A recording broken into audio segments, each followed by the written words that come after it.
Moradores do Jardim Botânico em Ribeirão voltam a reclamar do excesso de acidentes na Avenida Carlos Eduardo Consone. Eles pedem a instalação de semáforos e redutores de velocidade.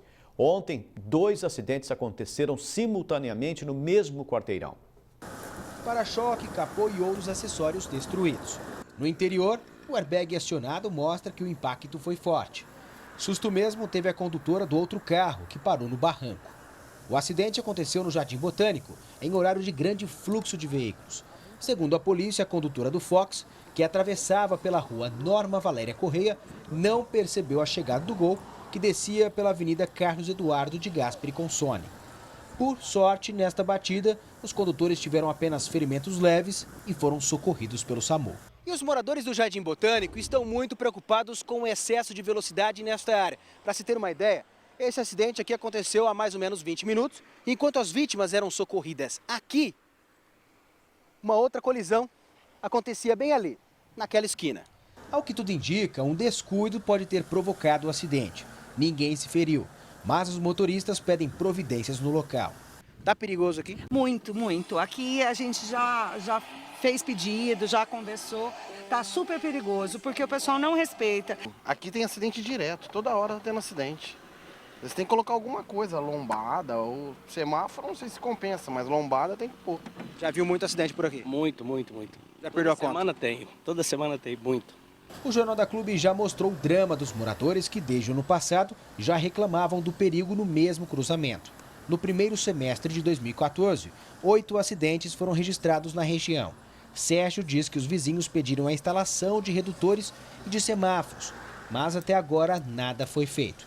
O carro vem em velocidade aqui e não tem lombada para ele. Então ele vem, então ele não para. Você pode perceber. Para acontecer acidente aqui na porta do condomínio também não é difícil. Tinha que ser melhor sinalizado, colocar sinal, alguma coisa assim. Tá faltando sinalização, então. Exato. Rafael Aguiar para o Jornal da Clube. A Transerp disse que o cruzamento é sinalizado com placas de parada obrigatória e de advertência, além de sinalização de solo. Falou ainda que implantou ondulação transversal como dispositivo de redutor de velocidade. A empresa que gerencia o trânsito disse ainda que depois disso houve redução no número de acidentes no local. Por fim, diz que vai continuar monitorando o trânsito para avaliar a necessidade de medidas complementares. Cláudia Prates traz mais informações. Cláudia.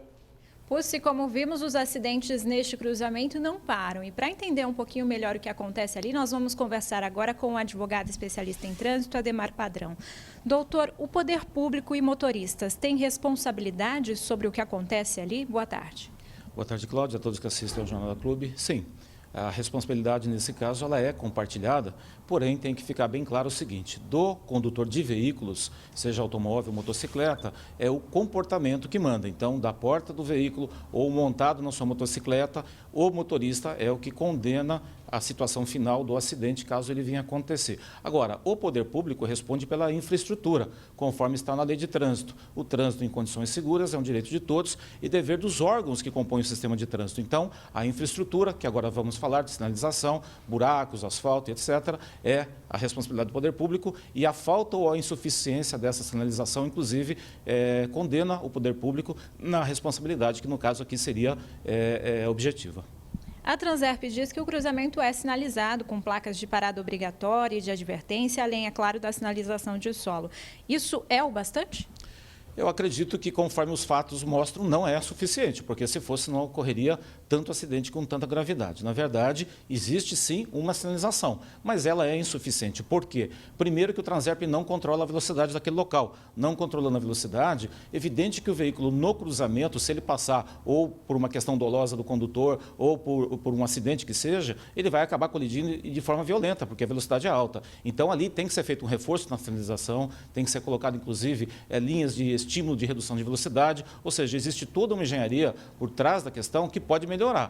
Lombadas, etc., elas são secundárias, não deveriam ser usadas agora, nesse momento, mas eu entendo que a melhoria pode acontecer e a responsabilidade, mais uma vez, é do poder público. Além aí dos redutores de velocidade, um semáforo talvez ajudaria? Olha, eu penso que não. Primeiro porque ele não controla a velocidade. Então, ele não controlando a velocidade, vai acontecer ainda um acidente grave naquela localidade. O que tem que ser feito, inclusive na própria sistema viário, é abrir o outro lado da Carlos Consone, que faz a ligação até o anel viário, porque é ali que está o problema. Inclusive, as imagens mostraram agora que houve uma colisão no momento da gravação que estava sendo feita, e essa colisão se deu na parte da dupla mão de direção. Então, existe sim um problema no sistema viário e a prefeitura responde por isso. Há informação de que loteadores daquela região teriam que implantar uma diretriz viária. Como isso melhoraria a infraestrutura do trânsito por lá? Bem, existe ali perto, ali próximo, um condomínio nesse ponto que eu disse, que é onde interrompe a Carlos Consone. Deveria ser prolongado essa via, mão única, até o anel viário. Infelizmente não foi feito.